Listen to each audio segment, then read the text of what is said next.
muita tristeza existe, mas a tristeza mais triste, que faz tudo entristecer, é a mãe pobre gemer, dos olhos d'água correndo, vendo teu filho dizendo, mamãe, eu quero comer.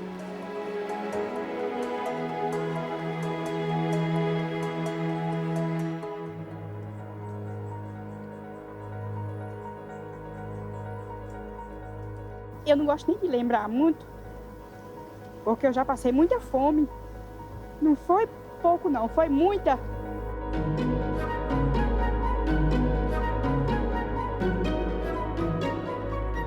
Dinheiro não tinha, nada para vender não tinha. Muita gente tinha vezes que, Ave Maria, relava mandioca para fazer um beijo para comer, com fome. A gente comia farinha de mandioca com chá de capim-santo para sobreviver.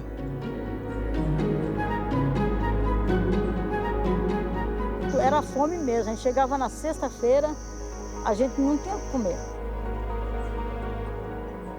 Carne, a gente não comia. Verdura também não. Era calango, preguiça, comia todo bicho que aparecia. Passar o dia sem comer e chegar à noite e não ter o que comer. Esse é um sentimento muito ruim.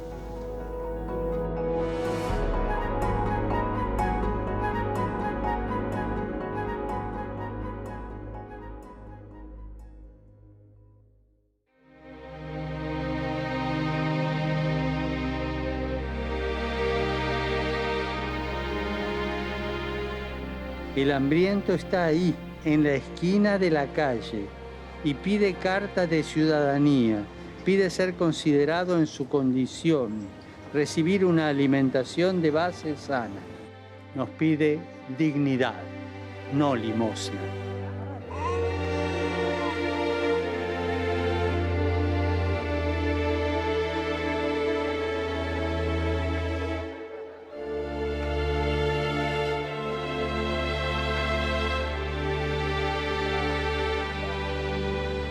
$800 milhões de pessoas ainda continuam passando fome no mundo. Estão concentradas na Ásia, mais da metade delas, e na África, que é o problema maior ainda. A Europa, hoje, tem uma situação de volta da fome tradicional pela crise que está passando na Europa.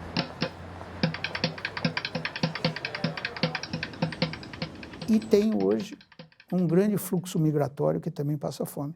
São migrantes em solo europeu, que tem uma grande dificuldade de alimentação. O americano, infelizmente, tem bolsões de pobreza extrema, principalmente na população negra nos estados do sul.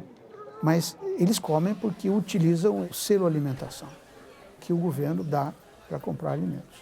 O americano hoje tem quase 10 milhões de pessoas que dependem desses cupons para alimentar no seu cotidiano. Hunger exists in the United States of America. Not a single congressional district in this country is hunger-free. Our food banks, our food pantries, the people who are on the front lines in the fight against hunger simply cannot do any more. They're stretched to the limit. And one final fact, this bill will make hunger worse in America, not better.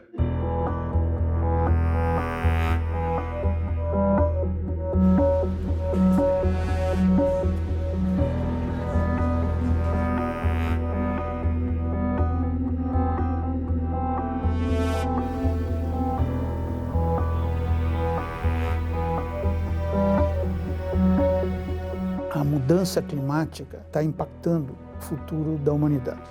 Basicamente, muita seca, recurso à água está se tornando muito escasso, uma assustadora multiplicação de insetos. Em 5 anos mais, nós poderemos ter 5 vezes mais insetos do que temos hoje. Então isso é assustador, porque os insetos são um grande concorrente nosso no consumo de alimentos.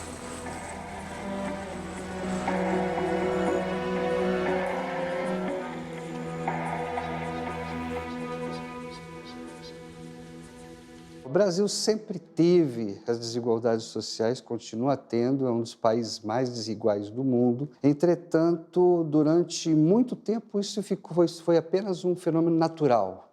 Era natural a desigualdade, é natural termos os senhores feudais, é natural termos os escravos, pessoas trabalhando para outras, pessoas não sendo remuneradas.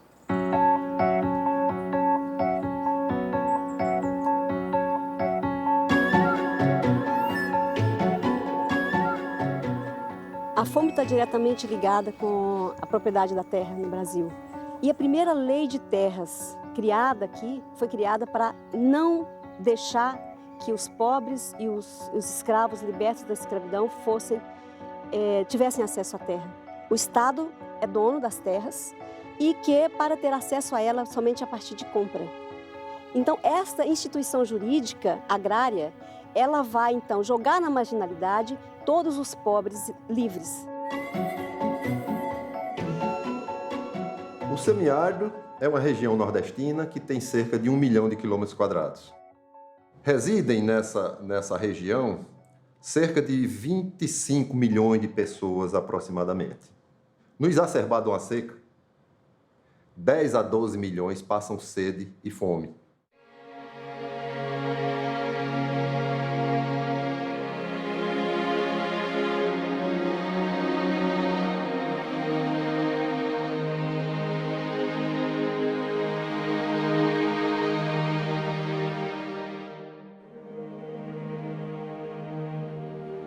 Do sertão é uma fome escondida, ninguém vê.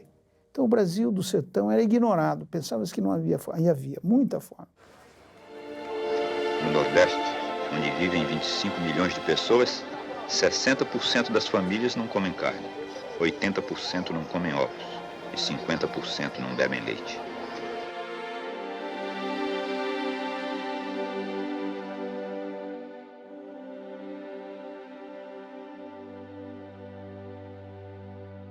O Brasil tem essa característica curiosa de ocultar. É o país mais ocultista do mundo, né? Ele oculta os seus grandes problemas, ele só gosta de exibir as suas vantagens. Então vem o Josué e diz, não, tem fome no mundo, tem fome no Brasil. Ele foi que deu à fome o estatuto político e científico, quando ele levantou essa questão.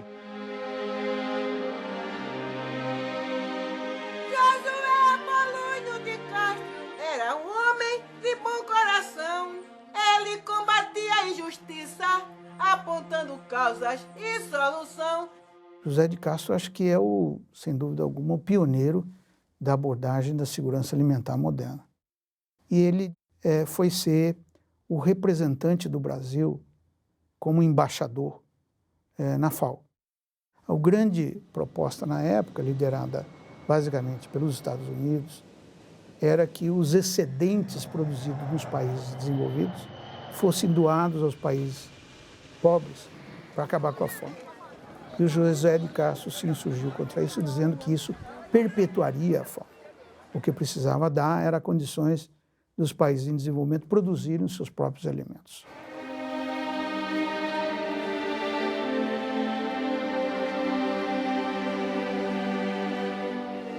O Brasil, em 1960, ainda era um Brasil agrário. A principal reivindicação era o acesso à terra. Isso vai ganhando força até 1961, com a posse do João Goulart, que aí sim foi pela primeira vez no Brasil que um governo federal assumiu o discurso e a narrativa da reforma agrária.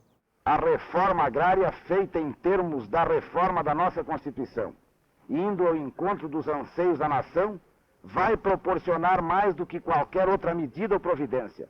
Essa tranquilidade que nós todos reclamamos, que a reclamamos em benefício do desenvolvimento do nosso país. No período Jango, eu diria que talvez foi o primeiro momento em que realmente se estrutura uma perspectiva de uma política de abastecimento, de uma intervenção onde tu tem fomento pelo crédito, onde tem a questão da assistência técnica, onde tem uma relação muito forte com o debate, vamos dizer assim, a partir da realidade, que era um diálogo com as ligas camponesas, o tema da reforma agrária, assumir que dentro das mudanças de base, né, o que eram as mudanças de base? Eram mudanças estruturais do país. João Goulart começou a encampar a discussão da reforma agrária e foi passado.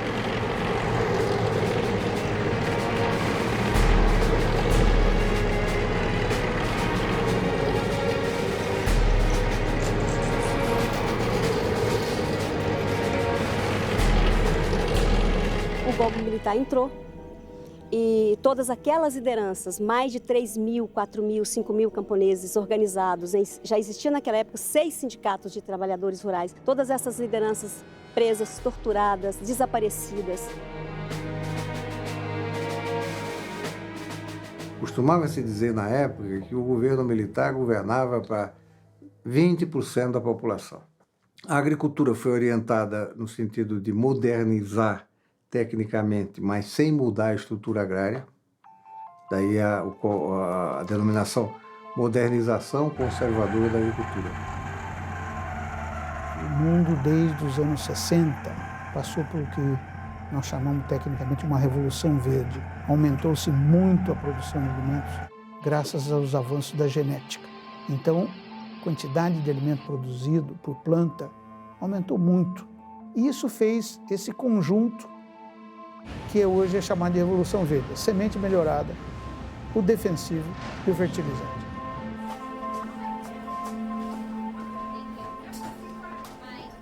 A Revolução Verde foi a confirmação do modelo agroexportador implantado na colônia brasileira, que primeiro com a monocultura da cana, depois o café e assim por diante, é geração de recursos para fora, para exportação.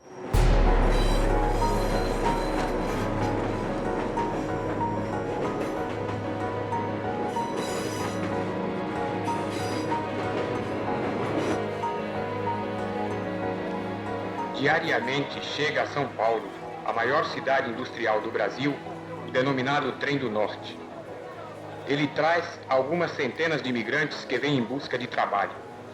São assalariados agrícolas, parceiros, meeiros, arrendatários e pequenos proprietários que procedem do Nordeste. De 1952 a 62, migraram para São Paulo 1.290.000 nordestinos.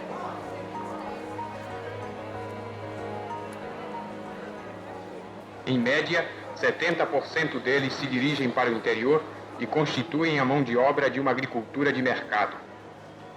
O restante localiza-se na indústria e se concentra na construção civil. Você trabalhava onde lá? Na usina Santa Terezinha. Era trabalho de quê? Trabalho de cana, né? Calpino roça de lavoura de cana. Quanto o senhor ganhava lá? Eu pegava 5,5, largava 7, ganhava 700 cruzeiros, né?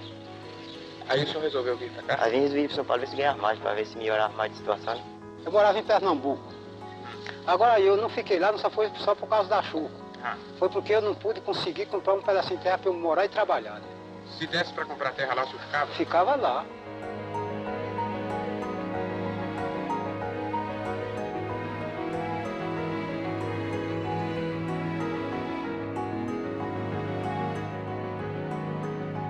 O acesso à terra é também uma outra questão importante, do ponto de vista das famílias. Eu sou de uma família sem terra, né? Eu nasci dos 10 anos para cá, eu me lembro de mais ou menos 3 moradores que meu pai trabalhou. A gente não tinha terra, a gente vivia na terra dos outros. Meu pai foi assassinado no dia 6 de outubro de 1985.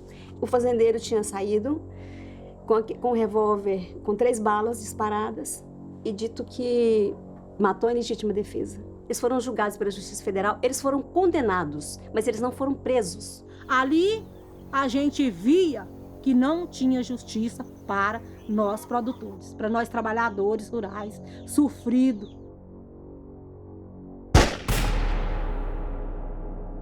Só para recordar, o assassinato de Pedro Teixeira na Liga de Sapé, na Paraíba, em 1963. Eloy Ferreira da Silva, no norte de Minas, massacre de Eldorado de Carajás. Chico Mendes, em 1988. Roseli Nunes, no sul, e tantos outros. a gente está lutando também por eles, né? Se a gente conseguir a terra e a reforma agrária, vai ter uma mudança no nosso país, né?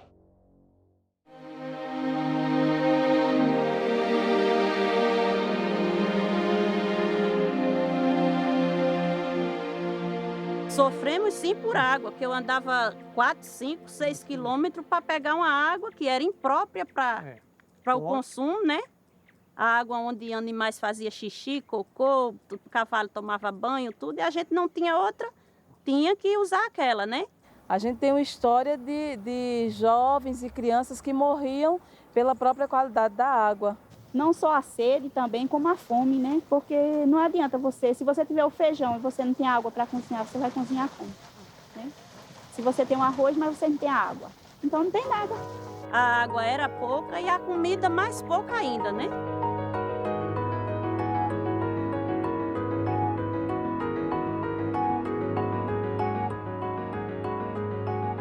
Ninguém pode aceitar a existência da pobreza como um fato natural. Ninguém pode aceitar a indigência como um fato natural.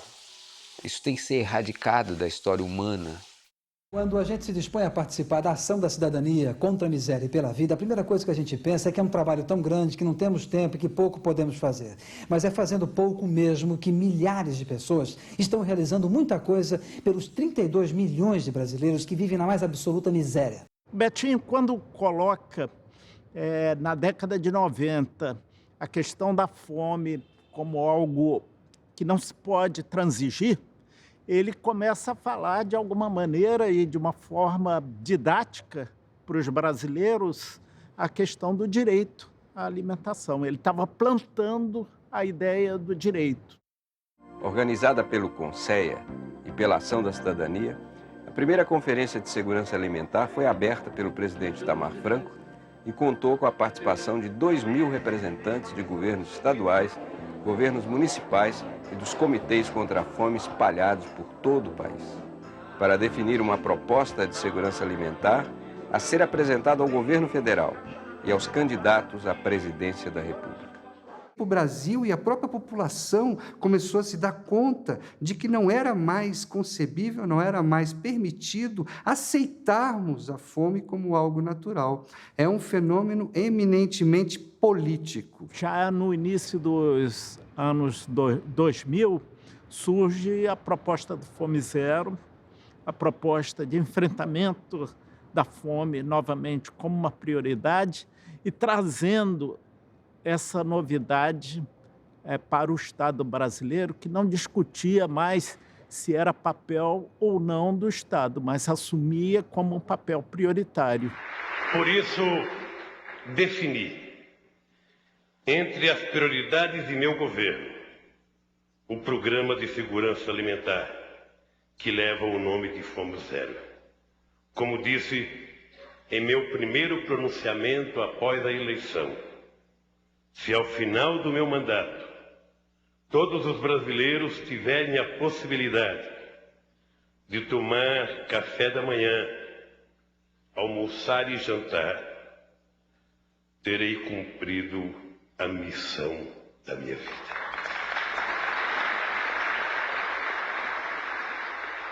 O Fome Zero é um conjunto, ele chegou a ter 60 diferentes programas, né? Esses programas eram coisas que já eram feitas. Ele botou tudo junto, de uma maneira coordenada. Então, nós não inventamos a roda. Com o surgimento do Fome Zero, se retoma o Conselho Nacional de Segurança Alimentar. Agora, já usando o nome de Conselho Nacional de Segurança Alimentar e Nutricional. Basicamente, ele tem, na minha opinião, dois grandes componentes. Um componente de estimular a produção de alimentos através da agricultura familiar. Os agricultores familiares são os grandes produtores de alimentos nesse país e não tinham estímulo para produzir. Então, inverter, dar mais crédito para eles, dar mais assistência técnica. Rapidamente, o Fome Zero conseguiu estimular a produção de mandioca, a produção de arroz, a produção de feijão. O segundo elemento foi dar poder aquisitivo à população. O Fome Zero tinha um cartão que chamava Cartão Fome Zero, que depois veio a ser o Bolsa Família, que distribuía, na época, R$50 por família e dava à mulher. Esse foi um outro elemento importante. Eu me lembro que nós tivemos que ir ao Supremo Tribunal para conseguir dar o cartão só para as mulheres. Chegava mês de janeiro, a gente não tinha, não vou dizer R$1, 1 centavo para comprar os materiais das crianças, né? Uniforme. Aí com o Bolsa Família, eu podia comprar os materiais de escola deles, uniforme, roupa e até mesmo alimento.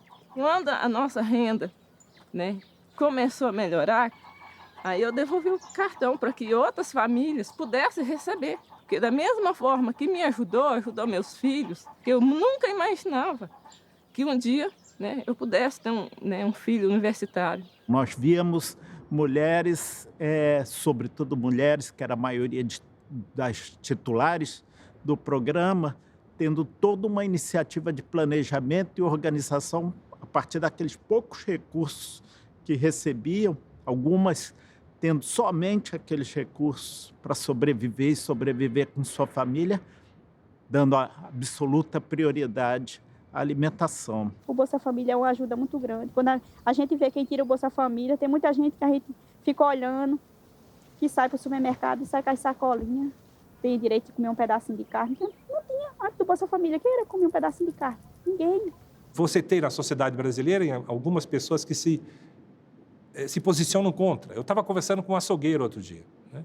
E ele dizendo, não, isso aí está gerando vagabundo. Eu perguntei para ele, escuta, você tem ideia de quantas pessoas que vêm aqui no seu açougue comprar carne que recebe o Bolsa Família? Começa a perguntar, né, pelos teus clientes. Então, não é só um programa que permite a pessoa ter acesso a uma renda mínima. É também um programa que estimula a economia local, ela injeta dinheiro na economia local. E todo o Brasil ganha com isso. Você cria um mercado de consumo. Acho que uma das grandes medidas que nós fizemos com o Fome Zero foi basicamente acabar com a cesta básica que se doava em toda a época de seca e fomentar a produção. Uma seca, né, você não tem como evitar, mas você tem como evitar que uma seca vire fome. 2003, quando Lula assume o governo, a articulação do semiárido brasileiro propõe ao governo brasileiro o programa 1 milhão de cisternas, a partir das experiências que já haviam das organizações. O programa 1 milhão de cisternas, que foi feito com a participação da sociedade civil na região do semiárido nordestino, né, para assegurar que esse sujeito tivesse condições de sobreviver durante o período de seca. O semiárido chove, e chove bem. É um dos semiáridos mais chuvosos do mundo, se eu posso dizer assim. Chove até 800 milímetros.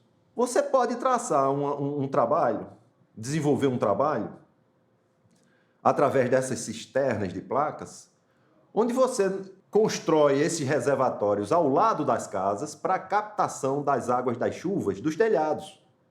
A gente sabe que num metro quadrado de telhado, se chover 1 milímetro, você tem 1 litro d'água. A cisterna foi uma invenção do sertanejo, que a gente transformou em política pública. Quer dizer, não é uma alta tecnologia, não é uma coisa high-tech que foi inventada e caiu, né, da modernidade. Não, é uma invenção do sertanejo que o Estado brasileiro soube se apropriar, transformar em tecnologia possível de ser replicada, e hoje você consegue investir, ter 1.200.000 cisternas e vamos ter mais. Foi a experiência do agricultor Nel, de Sergipe, que numa grande seca foi embora para São Paulo, lá ele trabalhando na construção civil, né, fazendo piscinas, ele entendeu que voltando para o seu sertão, ele podia fazer também um buraco no chão, não é? Com areia e cimento, podia fazer placas que podia fechar e captar água de chuva. Então, são experiências dos agricultores e agricultoras. A gente tendo uma cisterna dessa aí, a gente pode plantar o verão inteiro, né? A gente começou a plantar verduras, hortaliças, né? Que a gente não tinha esse conhecimento, não tinha o hábito de plantar esse tipo de coisas, né? Tomate, coentro, pimentão, alface, berinjela, cebolinha, que está lá fortalecendo a alimentação dos nossos filhos, né? E a gente ainda leva um pouquinho lá para a feira, né? Que é uma alegria enorme quando a gente chega na feira que já tem aquele consumidor esperando. Ah, eu não comprei na feira livre, estou te esperando. Para a gente é uma riqueza isso, né?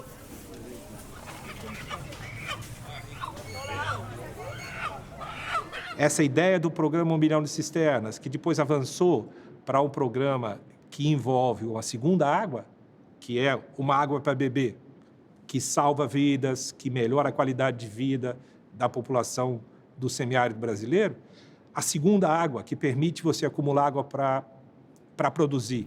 Quer dizer, essa combinação desses dois recursos, essas duas águas, ela pode realmente melhorar não só a qualidade de vida, mas melhorar do ponto de vista econômico, social, de inclusão, segurança alimentar de um conjunto grande de pessoas.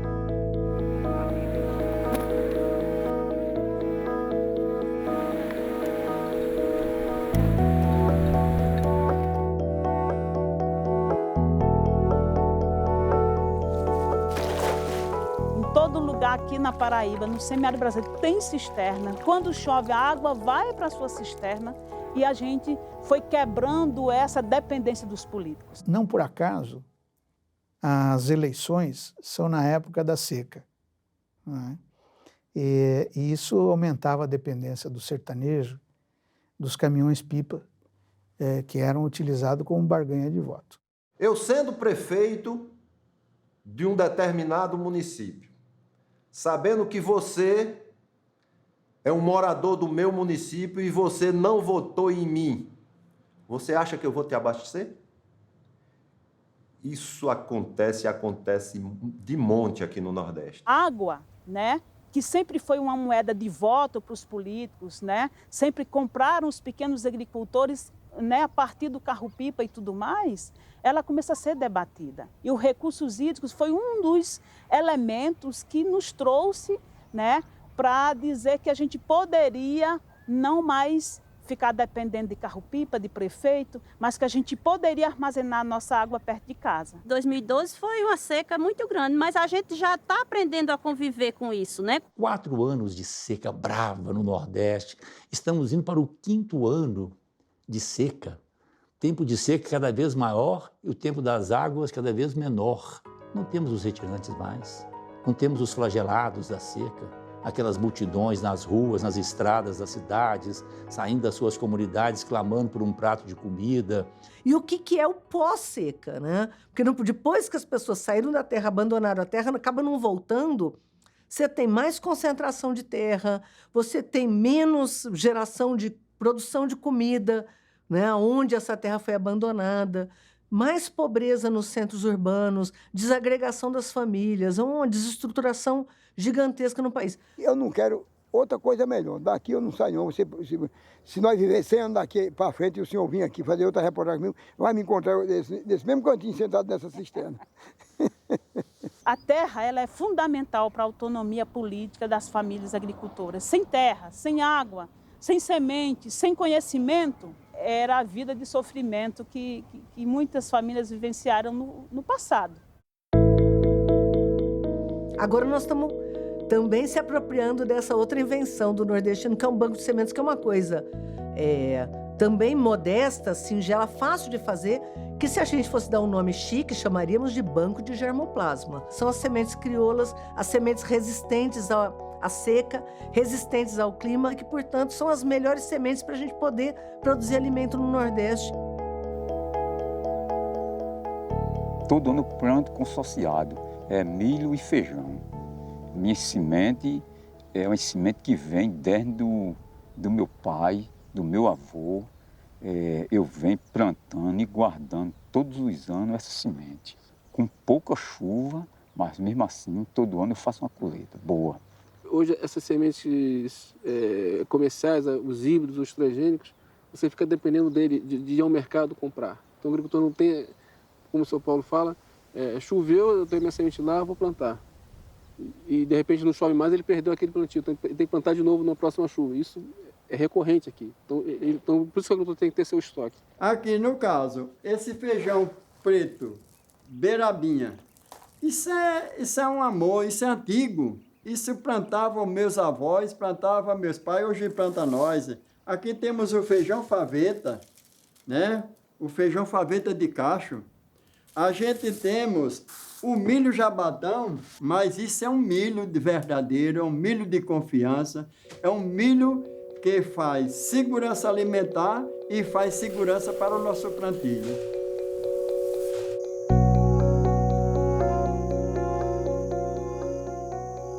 sou um assentado pela reforma agrária, aí faz parte de uma organização onde temos certificação de produtos orgânicos. A gente entra na licitação, que hoje são 16 escolas aqui no município, e eu consigo entregar para 5 escolas. Nós construímos uma diretriz que estabelece, primeiro, que 30% da merenda escolar, no mínimo, tenha que ser comprada da agricultura familiar. Isso é um ganha-ganha muito estratégico. Você garante renda para o agricultor e você garante uma comida fresca para as crianças e você dinamiza a economia local. Hoje, no Brasil, a gente leva alimentação escolar para 43 milhões de crianças. Então, você chega aí a quase uma Argentina de crianças que é alimentada de segunda a sexta.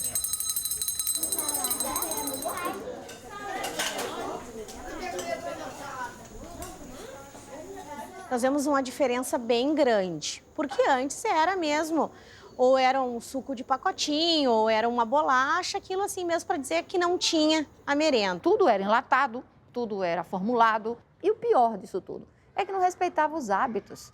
Então imagina você, na Bahia, no Rio Grande do Sul, ou no Norte, no Pará, no Amazonas, comer a mesma coisa. Quando nós olhamos os hábitos alimentares, o que o agronegócio provoca? Ele provoca uma destruição de hábitos alimentares, há um processo de homogeneização de hábitos alimentares. Então, o que se come no Rio Grande do Sul, tu vai comer lá em Belém, se depender do agronegócio, ou vai comer talvez até na China. Quando você vê uma criança podendo comer todo dia na escola carne, verduras, né, frutas e o suco natural, isso tudo é uma diversidade, é um privilégio que muitas crianças não teriam se não fosse no ambiente da nossa escola. E aí a pressão forte das indústrias de continuar esse programa, mas tinha uma pressão forte dos profissionais da saúde com a sociedade civil, mobilizando inclusive os pais nesse período para que pressionasse o governo para não aceitar mais de jeito nenhum aquele tipo de cardápio.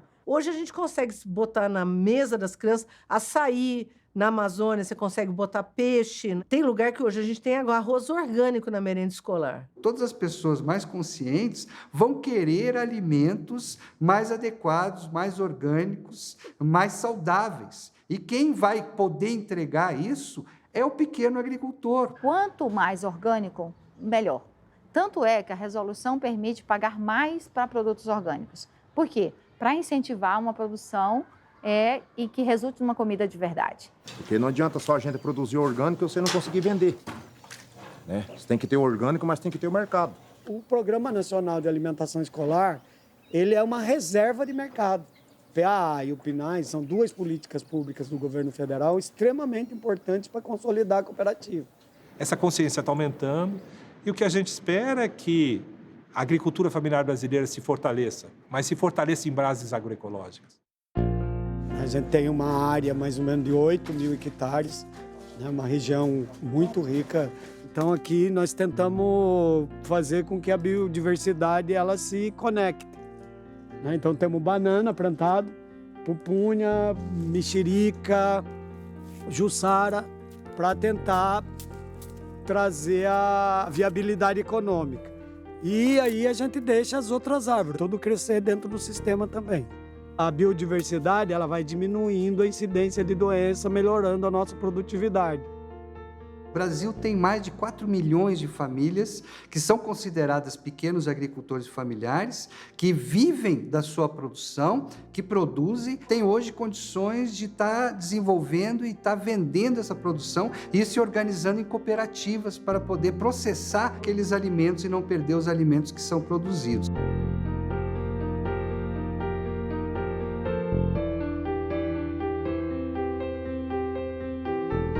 A Cooperágua, ela tem mais ou menos umas 30 mil caixas ano de comercialização de banana. Né? 30 mil caixas seriam 600 toneladas de banana ano. Na Prefeitura de São Paulo, a gente entrega por semana em torno de 3 mil caixas de banana, né, de 20 quilos, e quase 1.000 escolas.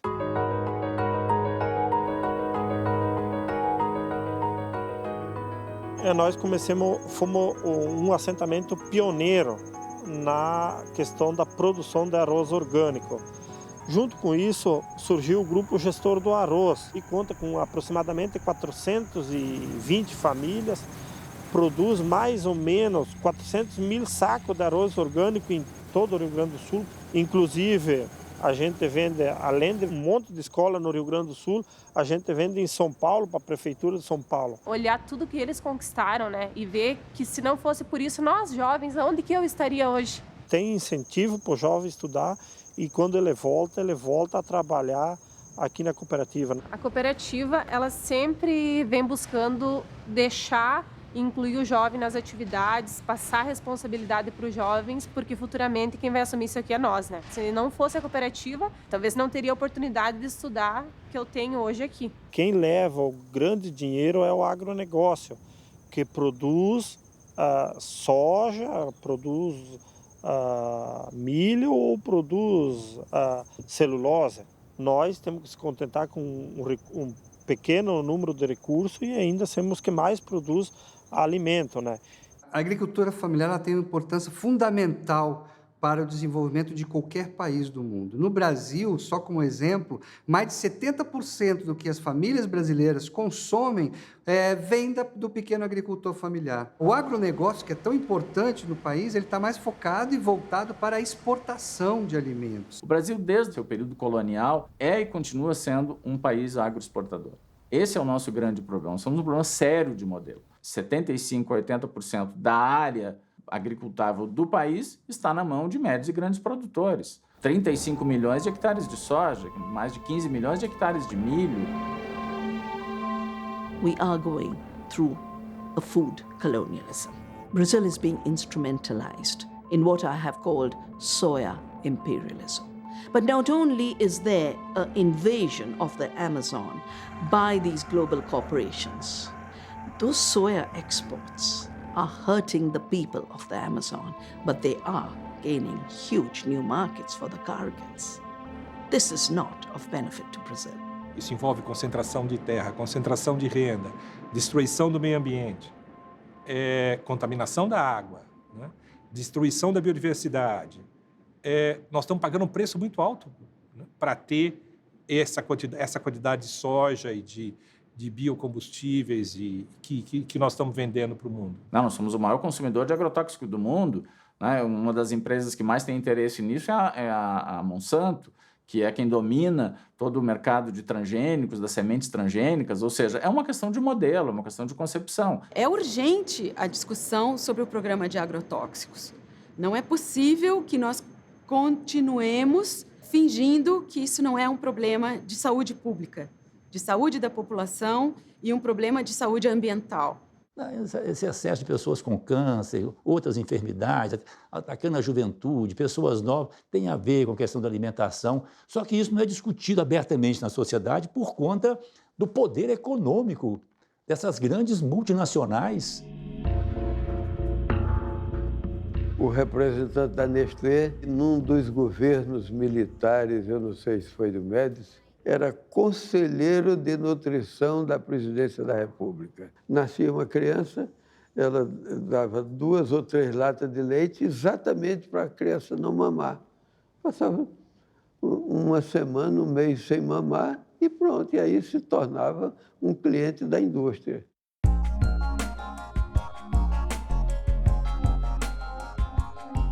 A mamadeira, como símbolo da alimentação artificial, tornou-se um instrumento de infanticídio coletivo.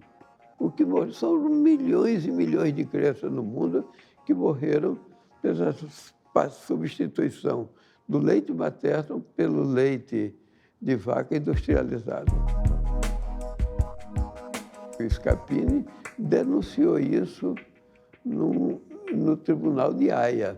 Isso, olha, é um crime contra a humanidade. Não é um problema comum, é um crime contra a humanidade.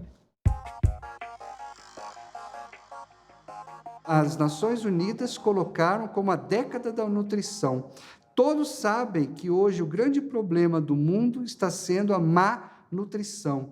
Tanto os problemas com relação à obesidade, quanto os problemas com relação à subnutrição. Comem muita gordura, muito açúcar, muito sal. Né? Isso tem acentuado os problemas das enfermidades relacionadas à obesidade, a uma má alimentação. Junto à obesidade, diabetes. Diabetes era doença de adulto. Diabetes tipo 2 era de adulto. 30 anos em diante. Hoje, criança com 2 anos de idade está com diabetes tipo 2. A gente sabe como é a lógica do mercado, que não respeita a vida das pessoas, né? Que a preocupação é apenas com o lucro. Nós temos, então, mais recente, desde 2002, uma política nacional de agroecologia e produção orgânica. Nós temos que apostar no crescimento dessa política. Tem gente da África vindo aqui, tem gente da América Latina vindo aqui, tem gente de países desenvolvidos querendo conhecer a experiência brasileira e saber como a gente conseguiu tão rapidamente reverter essa situação de subalimentação, né? Sair de 10% da população para 1,7% da população em pouco mais de uma década. Moi, je dis que c'est un projet innovant, intéressant, et ça nous a permis, en tout cas, dans la zone.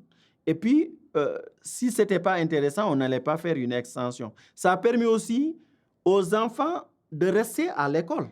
Por ejemplo, la apuesta a la agricultura familiar o programas más específicos como la alimentación escolar han sido referentes y ha habido también cooperación e intercambio entre el gobierno de Brasil y el gobierno salvadoreño. Je pense que si vous calquez le modèle brésilien, pourquoi pas, nous aussi, on pourra émerger. Nós estamos usando programas do tipo compras da agricultura familiar hoje na África, em pelo menos 10 países.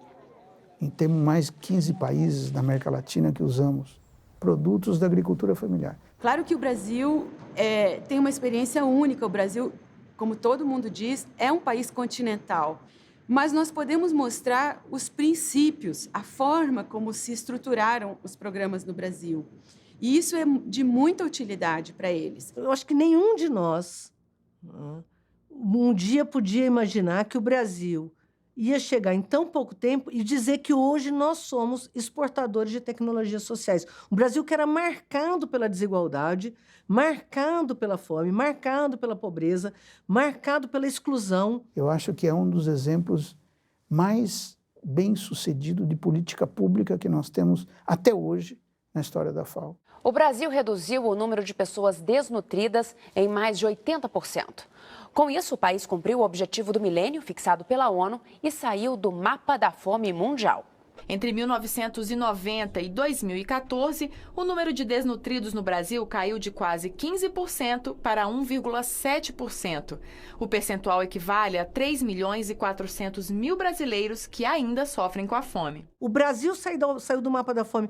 Isso aconteceu naturalmente. Não aconteceu naturalmente. Não é mágica, né? É ação. No Brasil funcionou porque a gente teve essas 3 coisas, né, que são necessárias. A vontade política do governo, uma sociedade civil forte com conhecimento na área, que sabe o que é segurança e soberania alimentar e nutricional, e uma posição estratégica do Conselho dentro do governo. E quando eu vi na televisão que a FAO retirou o Brasil do mapa da fome, eu fiquei muito emocionado. Sabe? E naquela hora eu lembrei de muita gente boa, muita gente bonita, muitos vivos entre nós, que certamente estavam sentindo o que eu senti, e muitos que não estão mais entre nós, mas que certamente aplaudiriam muito aquele momento. Josué de Castro e Betinho entre eles.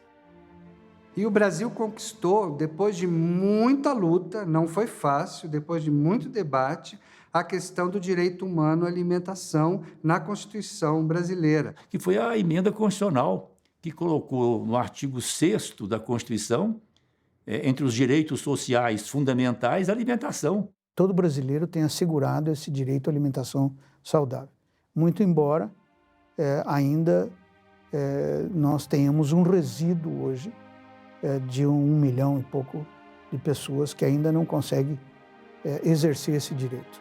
O direito à alimentação solo quedará garantizado se nos preocupamos por su sujeto real, es decir, la persona que sufre los efectos del hambre y la desnutrición.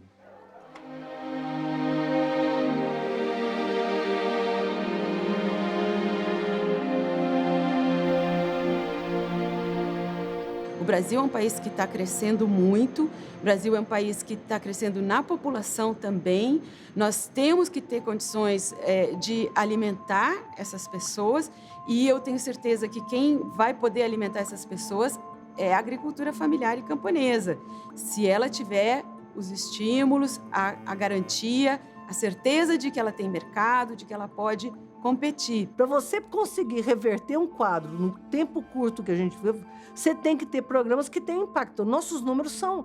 Bolsa Família chega em 50 milhões de pessoas, o Luz para Todos chegou em 15 milhões de pessoas, a merenda escolar chega em 43 milhões de pessoas, o programa de cisterna chegou em 4 milhões e 600 mil pessoas. As conquistas sociais, mais do que intocáveis, elas precisam ser aperfeiçoadas, consolidadas e ampliadas. Os brasileiros, eles demonstram sempre um temor por causa de tantas decepções que já sofreram, se não se pode voltar para trás.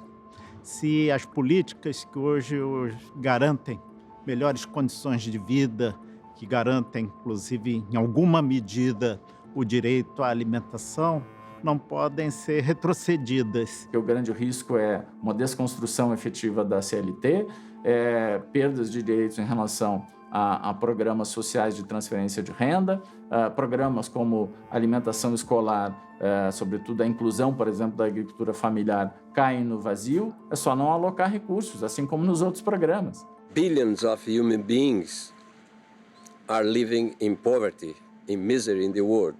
That we know. But it's very important to stress that this misery is a human production.